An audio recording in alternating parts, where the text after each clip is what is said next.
तो ये जो प्रोग्राम है ये है program to show the working of इसकी वर्किंग राइट लाइंस की वर्किंग। पहले हमने जो पढ़ी थी वो थी इसकी रीड लाइन और रीड लाइंस की, फिर हमने पढ़ी थी एक राइट की, राइट फंक्शन की वर्किंग। लास्ट हमारा है राइट लाइंस, मतलब जो हमारे ये फंक्शंस है रीड और राइट के, इनके जो प्रोग्राम्स है वो यही है। रीड कर सकते हो, रीड लाइन कर सकते हो, रीड लाइंस कर सकते हो, उसके बाद आप राइट कर सकते हो, राइट लाइंस कर सकते हो। अब राइट लाइंस के फंक्शन से हम कैसे वर्किंग करेंगे वो मैं बताती हूँ। एक प्रोग्राम बनाएंगे जिसके अंदर स्टूडेंट का नाम इंसर्ट कराएंगे हम, किसके थ्रू, अपेंड फंक्शन के थ्रू। मतलब राइट फंक्शन ही होगा लेकिन उसमें हम लिस्ट का जो अपेंड फंक्शन है वो यूज करेंगे। अब देखो कैसे।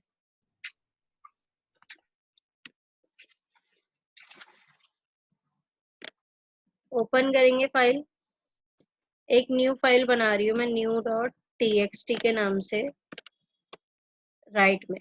ठीक है, राइट में मैंने न्यू फाइल बनाई, फिर मैंने एक लिस्ट 1 बना लिया, ब्लैंक लिस्ट बनाई मैंने, क्योंकि इस ब्लैंक लिस्ट के अंदर मैं सारा डेटा स्टोर करूंगी। ठीक है, तो लिस्ट 1 के अंदर आ गया हमारा। फिर मैंने एक लूप लगाया फॉर आई इन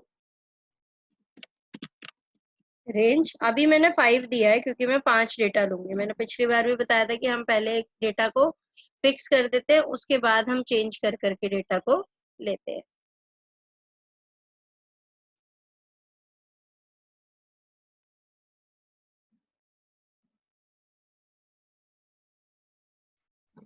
अब हम क्या करेंगे, हम सिर्फ नेम दे रहे हैं तो हम नेम को इनपुट देंगे, जो पिछली बार हमने रीड में भी किया था। Input enter student name. ठीक है, /t टैब के लिए यूज करते हैं, पिछली बार भी बताया था। नेम तो इनपुट हो गया। अब मैं क्या कर रही हूँ, इसको लिस्ट 1 के अंदर, जो मैंने लिस्ट 1 बनाई थी उसमें अपेंड फंक्शन यूज करूंगी। और मुझे अपेंड में क्या करना है, अपेंड मुझे करना है नेम। ठीक है, अब ये नेम तो अपेंड हो जाएगा। जब भी नेम अपेंड होगा, अगर मैंने इसके साथ में /n नहीं लगाया तो ये क्या करेगा, इकट्ठे सारे नाम डाल देगा। लेकिन मुझे क्या चाहिए, अगली लाइन में, हर बार अलग अलग लाइन में मुझे इसमें डेटा चाहिए। तो मैं इसके साथ क्या करूंगी, प्लस का साइन लगाऊंगी, उसके बाद डबल कोट्स के अंदर /n। ठीक है, अगर मान लो आपके पास नेम के साथ एक और चीज है, मान लो मैंने डाली है क्लास। ठीक है, CLS ले लेते हैं क्योंकि क्लास एक हमारा कीवर्ड होता है। इनपुट एंटर योर क्लास, नहीं एंटर स्टूडेंट क्लास आएगा। ठीक है, एंटर स्टूडेंट क्लास, दो चीज डाल रहे हैं हम इसके अंदर। ठीक है, तो अब मैं क्या करूंगी, मुझे नेम के साथ क्लास चाहिए ना, तो मैंने प्लस लगा के CLS लिख दिया। तो जब भी कोई हमें कमेंट यूज करना है किसी भी वेरिएबल के साथ में, तो हम क्या करेंगे, हमारा प्लस का साइन यूज करेंगे। अब ये आ गया, दोनों चीज अपेंड हो जाएंगी इसके अंदर। फिर मुझे क्या करना है, file1 डॉट राइट लाइंस, जितनी मैंने लूप के अंदर लाइंस ली है वो सारी राइट करो। ठीक है, राइट लाइंस, और फिर file1 डॉट क्लोज, क्लोज कर दो। तो क्लोज तो हमें करना ही है, जब ओपन किया है तो हमें क्लोज भी करना पड़ेगा। अब इसे मैं सेव कर रही हूँ।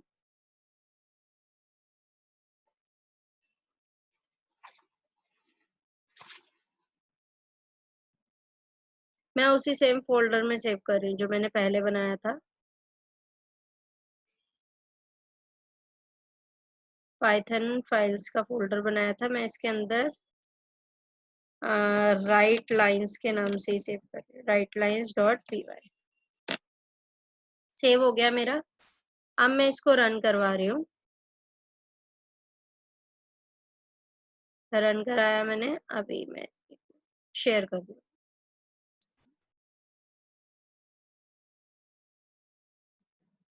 देखो स्क्रीन शेयर हो गई। यहाँ पे वो स्टूडेंट का नेम पूछ रहा है, ये 5 डेटा इकट्ठा लेगा। मैंने डाला A, क्लास डाल दी उसकी 3rd, फिर मैंने दिया B, क्लास डाल दी उसकी 4th, फिर मैंने लिया C, क्लास डाल दी 5th, D क्लास डाल दी 12th, E क्लास डाल दी 10th, एंटर किया। डेटा शो नहीं करेगा, राइट हो गया है, लेकिन डेटा शो करने के लिए हमें रीड का फंक्शन यूज करना पड़ेगा, रीड और रीड लाइंस का फंक्शन यूज करना पड़ेगा।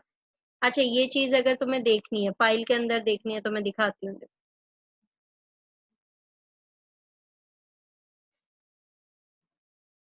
कि किस तरीके से टेक्स्ट फाइल के अंदर जाके वो सेव हुई होगी जाके, ना।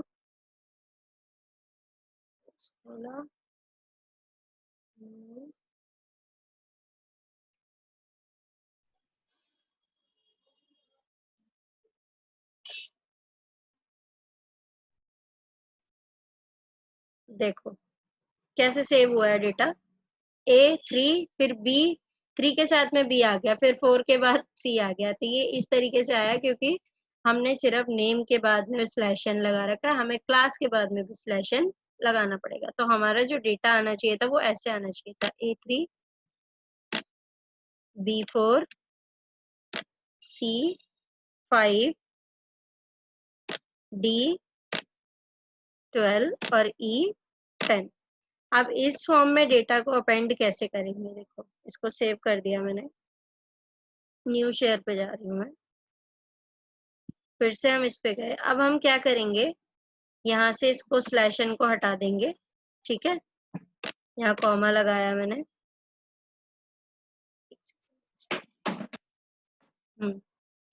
कॉमा, वो प्लस, डबल कोट्स के अंदर स्लैश एन, ठीक है। मतलब कि मेरा पहले नेम आना चाहिए, फिर क्लास आनी चाहिए, और उसके बाद ये नेक्स्ट लाइन आनी चाहिए।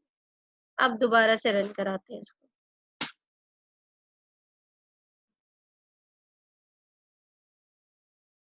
देखो मैंने डाला R12 T10 11 W10 U11 Q9 हो गया, राइट। अब फाइल देखते हैं, ठीक है।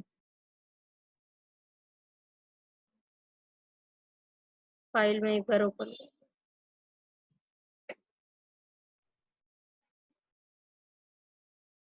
देखो फाइल को कैसे आ रहा है। पुराने डेटा गया, नया डेटा आ गया उसकी जगह, और जैसे मुझे चाहिए था नाम, फिर क्लास चाहिए थी, और उस तरीके से वो डेटा शो कर रहा है ना।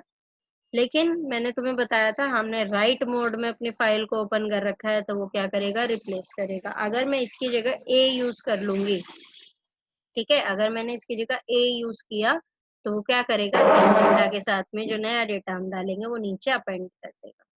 चेंज करते हैं थोड़ा सा उसमें, सिर्फ एक ही वर्ड चेंज करना है। यहाँ पे W की जगह ए लगाना है, ठीक है। W की जगह ए लगाओगे, तुम्हारा क्या हो जाएगा, अपेंड मोड में आ जाएगा वो।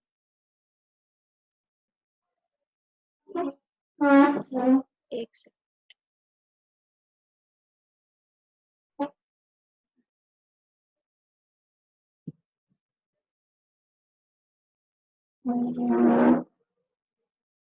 ठीक है, अपेंड मोड में कर दिया, इसको सेव कर दिया।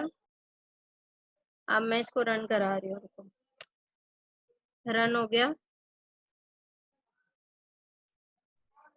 मैंने डाला ए, जो ऊपर डेटा डाला था मैंने वो दोबारा डालते हैं, B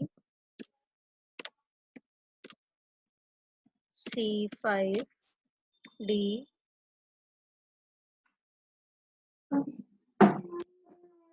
D की क्या थी, 12 E10। डेटा हो गया। अब फाइल ओपन करते हो,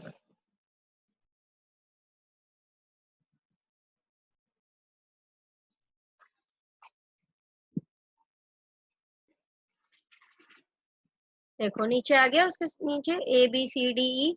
तो अपेंड का मतलब यही होता है, ए हमने अगर ए मोड में यूज किया है, उसको फाइल को ओपन किया है, तो अपेंड का मतलब ये है कि हमारा जो पुराना डेटा है उसको भी रखेगा और नए डेटा को भी रखेगा। और W में यूज करोगे, राइट में यूज करोगे, तो क्या करेगा वो, उसको रिप्लेस कर देगा, जैसे पहले भी उसने रिप्लेस किया था। तो ये इसका मतलब होता है। एक सेकंड, अब कोड पे आते हैं। अब इसमें एक चेंज करेंगे, क्या,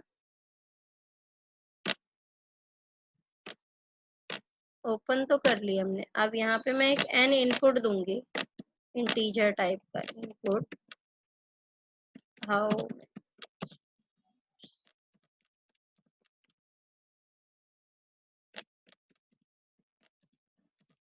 अब हम इसमें डेटा देंगे कि कितना मुझे डेटा उसको प्रोवाइड करना है। तो अब मैं 5 नहीं लूंगी, अब मैं n लूंगी। तो अगर वो 2 बच्चों का चाहता है तो 2 का डाल देगा, 1 का चाहता है तो 1 का डाल देगा। मतलब जितना उसको डालना है डेटा, वो उस टाइम पे उतना ही डेटा डालेगा। मान लो एक बैंक मैनेजमेंट सिस्टम है, उसमें मेरे पास सिर्फ 2 अकाउंट खोलने के लिए आए हैं, तो मैं 5 थोड़ी ना खोलूंगी अकाउंट, तो मुझे उसके लिए तो n लगाना पड़ेगा ना, तो इसीलिए मैंने ये लगाया। अच्छा, इसके नीचे अब हम क्या करते हैं, रीड भी कर लेते हैं। फाइल 1, फाइल 2 लेंगे, मैंने बताया था उसको दोबारा यूज नहीं करना। new.txt, और इसको रीड मोड में ओपन कर लेना। फिर फाइल 2 डॉट क्लोज, पहले क्लोज कर दो इसको। फिर उसके बाद क्या करना है, तुम्हें सिर्फ रीड और रीड लाइंस यूज करना है प्रिंट में। प्रिंट फाइल 2 डॉट रीड, कुछ भी नहीं, इतना ही लिखना होता है बस। और print file 2 dot read lines. ठीक है, हो गया। अब क्या करेगा, जो जो हम डेटा ऊपर डालेंगे उसे रीड करके बताएगा। रन करा लेते हैं।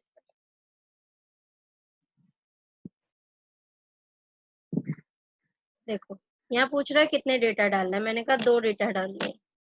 नाम पूछ रहा है, मैंने अपना नाम डाल दिया। फिर मेरे से क्लास पूछ रहा है, 12th डाल दी। फिर नाम पूछ रहा है, मैंने नाम डाल दिया और क्लास डाल। देखो नीचे आ गया, पुराना डेटा भी शो कर दिया उसने, न्यू डेटा भी शो कर दिया। ठीक है, देखो अब इसमें जब तुम्हारा नेम और क्लास दोनों इसमें साथ साथ आ रहे हैं, जो हमने कोड में मैं दिखाती हूँ तुम्हें। ये देखो, यहाँ पे नेम और ये क्लास दोनों साथ साथ आ रहे हैं ना। मुझे क्या चाहिए, नेम और क्लास के बीच में स्पेस हो। ठीक है, नेम और क्लास के बीच में स्पेस हो, या फिर है ना नेक्स्ट लाइन में आए और मुझे शो कर दे कि ये नेम है ये क्लास है। तो इस तरीके से बहुत सारी फॉर्मेटिंग तुम कर सकते हो। तो एक सेकेंड, मैं कोड पे जा रही हूँ एक बार और। एक चेंज करेंगे बस, यहाँ पे एक प्लस और लगाया, कोड्स के अंदर स्लैश टी लगाया। ये जब तुम खुद प्रैक्टिस करोगे तभी होगा। ठीक है, ये चीज हो गई। अब इसको दोबारा रन करा रही हूँ मैं। हो गया, देखो रन हो गया। मैंने कहा मुझे एक ही डेटा डालना है, नाम मैंने डाल दिया मनीष, क्लास डाल दी 10। अब देखो, अब आउटपुट में डिफरेंस है या नहीं है ना डिफरेंस। क्यों, क्योंकि पहले दोनों साथ साथ आ रहे थे, अब मैंने एक टैब लगा दिया बीच में, स्लैश टी लगा दिया, तो वो दूर दूर आ रहे। अब एक और वे है इसको एडिट करने का। देखो, यहाँ पे क्या करो, लिस्ट 1 में अपेंड कर दो। ठीक है, पहले लिख दो नेम ऑफ द स्टूडेंट, ये नेम हो गया। स्लैश टी लगाया, स्लैश टी, अभी दिख जाएगा क्या किया मैंने। ठीक है, पहले मैंने लिख दिया नेम ऑफ द स्टूडेंट और उसका नाम आ जाएगा। फिर स्लैश टी करके उसने क्या किया, एक और मैंने लिखा यहाँ पे, क्लास ऑफ द।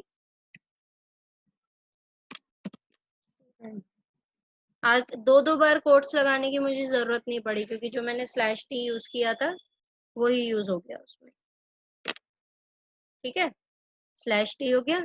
अब इसको दोबारा रन कराते हैं।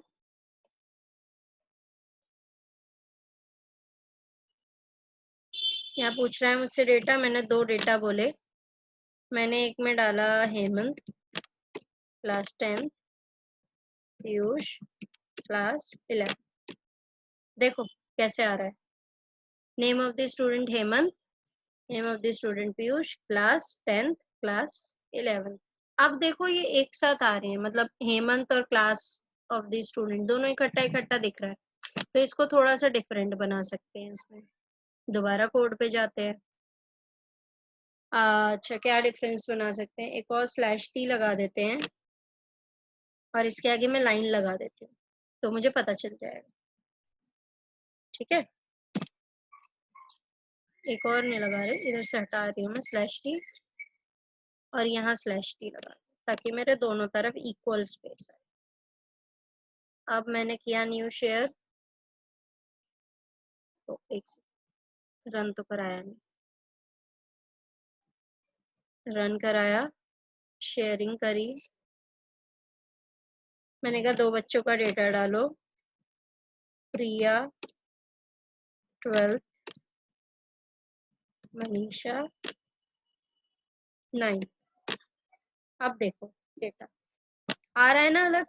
पहले हमने शुरुआत कैसे करी थी और एंड अब हम कैसे कर रहे हैं, दोनों में डिफरेंस है बहुत। ठीक है, तो दोनों का कोड मैं लिखने हेलो, के लिए दे दूंगी। हाँ बोलो बोलो बोलो। इक्वल स्पेसिंग नहीं है क्लास किस और वो नेम के। क्लास और नेम के बीच में? नहीं, वो टैब लिया हम्म। हुआ है ना उसने, तो वो जितना टैब का स्पेस आ रहा होगा उसमें उसने उतना ही लिया। तुम एक और टैब लगा दो, वो और स्पेस ले लेगा। ठीक है, तो वो उसके बिट्स और बाइट्स पे डिपेंड करता है कि वो कितना स्पेस लेगा कितना नहीं लेगा।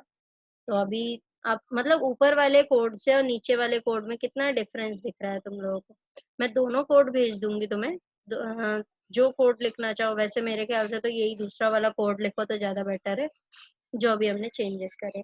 लेकिन अगर दोनों लिख लोगे तो ज्यादा अच्छा है कि तुम्हें आउटपुट में डिफरेंस पता चल जाएगा। मैं दोनों भेजूंगी पेज नंबर डाल के 9 और 10। तो कोड फिर आउटपुट, फिर कोड और आउटपुट बिल्कुल साफ साफ लिखना, जिससे कभी भी पढ़ो तो समझ में आ जाए कि किस तरीके से हमने किया हुआ है।